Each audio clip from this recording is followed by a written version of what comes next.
Première journée de championnat et les Bruxellois dont la saison passée s'est conclue en demi-finale des playoffs ici au Forum, eh bien ils sont de retour pour briguer une première victoire dans la salle d'Alost. Les deux équipes ont beaucoup changé cet été. C'est en particulier vrai du côté alostois. 7 nouveaux joueurs, première saison sous la conduite de Stevie Benz.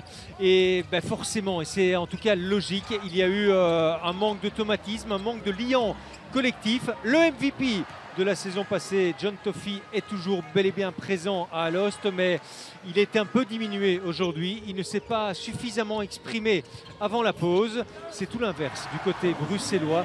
Le Brussels, malgré 4 nouveaux joueurs, eh bien, a affirmé que son collectif dégageait déjà pas mal d'automatisme. On a beaucoup apprécié la prestation de Chris Doe. Brandon Newell, un des anciens, eh bien, a donné le ton en première mi-temps. Et puis cet homme a été désigné MVP de la rencontre. Cet homme, c'est Jeremy Simmons, qui est le remplaçant de Julian Gamble.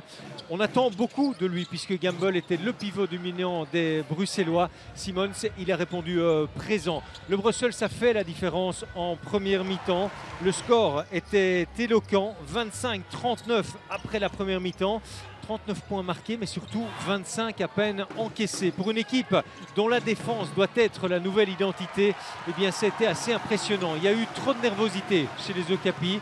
Ils étaient sous pression. Premier match à domicile. Beaucoup de nouveaux joueurs qui devaient se présenter, dont ce Baroueta.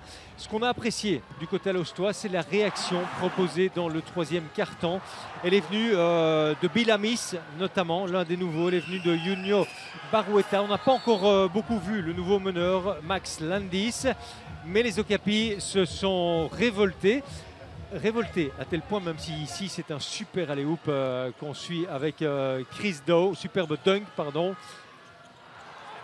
Les Alostois se sont révoltés, donc via notamment Bill Amis, leur nouveau taulier, à tel point qu'ils sont repassés devant. Petit à petit, ils sont revenus. 51-60 à l'issue du troisième quart-temps. Et puis dans le dernier, eh bien, on a noté 68-77 notamment. Alost était devant et finalement ce match s'est joué sur des détails grâce au capitaine bruxellois. Vous l'avez vu, Guy Mouya réalise 2 steals en fin de match et il parvient finalement à offrir cette première victoire au Brussels au Forum.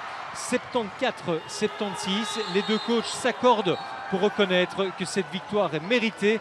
Il n'y a rien de scandaleux du côté d'Alost, mais c'est la joie pour l'anniversaire du coach Serge Crafter. Victoire du Brussels.